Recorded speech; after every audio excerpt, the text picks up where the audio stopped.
Hey everybody, my name is Jared and I am a Master Mason in the state of Mississippi in the United States of America. This is the antique silver acacia pin from Edgar Alejandro over at Masonic Revival. But today we're going up the next flight of stairs. These are 7 steps and it reads, the 7 liberal arts and sciences: grammar, rhetoric, logic, arithmetic, geometry, music, and astronomy. The 5th science, or geometry, is most revered by Masons. By this science, the architect is enabled to construct his plans and execute his designs, the general to arrange his soldiers, the geographer to give us the dimensions of the world and all things therein contained, to delineate the extent of seas, and specified the divisions of empires, kingdoms, and provinces. By it, also, the astronomer is enabled to make his observations and to fix the duration of times and seasons, years and cycles. In fine, geometry is the foundation of architecture and the root of mathematics. Now that's not the end of what is discussed that's a part of this last flight of stairs, but I want to save the rest for another time because I think this is already enough to try to digest in this one video. So let me first start off by saying, similar to the orders of architecture, this is the other part that I always tell a newly made fellowcraft. This actually exists. Go do the research and learn about the 7 liberal arts and sciences. This is not something that a bunch of men who formed Freemasonry as we know it today sat down and said, hey, we really like the number 7. Let's pick 7 general learning topics and throw them into this lecture. That's not the case. In fact, one of my favorite videos on a YouTube channel called Objectivity, you gotta go check them out, has nothing to do with Freemasonry whatsoever, but you gotta go check it out anyway, where they showed a book. If I remember properly, he said it was the oldest book that they have there at the Royal Society from the early 1500s. I want to say, and I didn't look before making this video, it was like 1502 or something like that. And in that book, with some differences, you're going to see these 7 liberal arts and sciences. So you got to go check it out. And when you hear about stuff like that, it makes you go, wait a second, 1502, what are you talking about? Freemasonry was like 1717, and then this staircase lecture thing was like a Preston Webb thing, and that didn't come until later than that. And so you start to piece together just how ancient the information and the knowledge is, and then when you start realizing that 1502 ain't even the tip of the iceberg, and that the lessons go back even further than that, it's really quite interesting. So in combination with the orders of architecture, the liberal arts and sciences, they exist. Go check them out. Learn about the fact that they're even there. And once you realize this isn't just something we threw into a ritual, you can start digging through it. And if you're lucky, you can fall down the rabbit hole and really start getting into what some of these things might mean. So let's get over here and talk about this. Here in the state of Mississippi, we only talk about 2. We mention all 7, but we talk about geometry and we talk about astronomy. Astronomy will be the next video.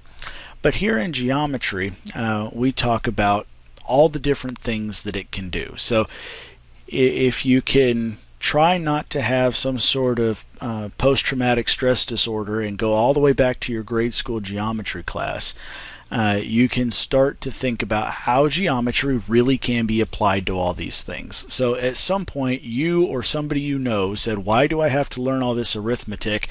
Why do I have to learn geometry? I'll never use this in my life. And yet we talk about a general being able to arrange his soldiers, an architect being able to construct and execute his designs, giving us the dimensions of the world and all things therein contained, specifying the divisions of empires, kingdoms, and provinces. It's just I mean, you really can't. You really can't get through a day without being exposed to geometry, even if you didn't feel like you had to do math or compute some sort of geometric design in order to get through your day. The fact is, your day revolved around it and was intimately connected to it. So just the fact that it was your day. After all, the next line says, by it also, the astronomer is enabled to make his observations and to fix the durations of times and seasons, years, and cycles. So I think the thing I want to point out here, and this is something that I think you get a little bit more about in the Scottish Rite degrees, but each one of these builds on top of another. You practice grammar as a foundational learning. Just the ability to construct coherent sentences so that communication can take place. And that's just my best attempt at a one-sentence explanation of grammar. Then we go and with that, we can now practice rhetoric. We can now arrange those words in such a way that we're not just communicating ideas, but that we're communicating our thoughts behind them and trying to persuade people into our line of thinking. And we can make that more effective and progress that into logic. Now we can logically arrange our arguments and start applying that to the next thing, like arithmetic. So we take our logic into math, and math being a foundational for the next step of geometry. And it's really, I am no musician, we talked about that in another video, but it is really kind of interesting to think about all the connections that do exist between mathematics and music. Now, I really don't know if there's any reason to suppose that you can't apply music without first having an understanding of geometry. But I think that music is able to be derived because of an understanding of geometry. Now, how can I say that in a different way? I can maybe learn how to play a piano, but that doesn't mean that I understand why the threads inside of the piano have to be a certain length or of a certain thickness or made of a certain material, or that the hammer has to hit in a certain way or be made of a certain material or whatever else. But if I understood the geometry, I can make the machine that makes it, or I can make the instrument that makes it, and maybe be able to make better music. So I think there is an application there. And then we again are tying geometry over to astronomy. And I think, again, we're talking about certain levels to be able to say, well, if I have a competence in this, then I can gain a competence in that. But if you sit there and say, well, I'm going to be a great astronomer one day, but you don't have a basic understanding of logic, it's just not going to happen. You have to build up to these things. So here I think we can easily see how geometry applies to astronomy, because we use those measurements that we're taking, and those by measuring angles and everything else. I'm no astronomer. We're able to make observations and fix the durations of times and seasons, years, and cycles. We can put numbers on those things because we were able to observe them and make measurements on them because of these prerequisites, if you will, in getting to astronomy. Now, this next line, and I'm sure I've said it in several videos at this point, is perhaps one of my favorite in Masonry, and I like it just because of the wordplay that's involved.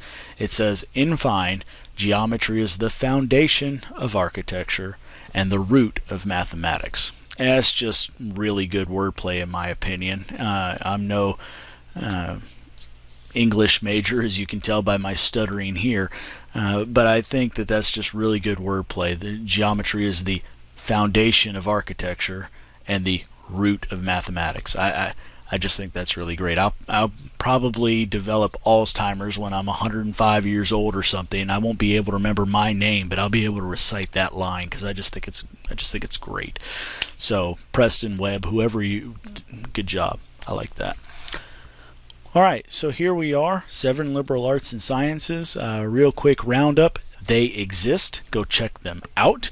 You can find them coupled with other things all throughout history. You can find those same 7 things, but then maybe 1 or 2 things added on, like ethics or something like that.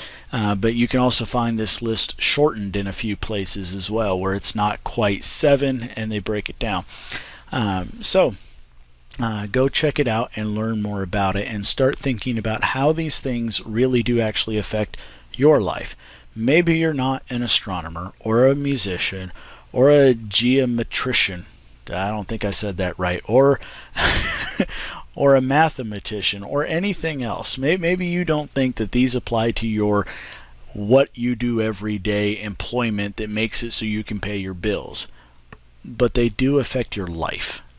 Because of these things, you wake up at whatever o'clock in the morning, or if you run the night shift, whatever o'clock in the afternoon, because somebody made these observations and somebody sat down and said, we're going to call it this, and we're going to say there's 24 of these in a day, and we're going to break it down further by this, and it runs your life because somebody else practiced these lessons that are found inside of the liberal arts and sciences. So if somebody else can control your life by having understand them, maybe you should learn a little something about them and take a little bit more control of your life yourself. Thank you all so much for taking the time to watch. Next, we will wrap up the second section lecture of the Fellowcraft degree, the staircase lecture, by talking about astronomy. Thanks for watching. We'll see you next time. Bye.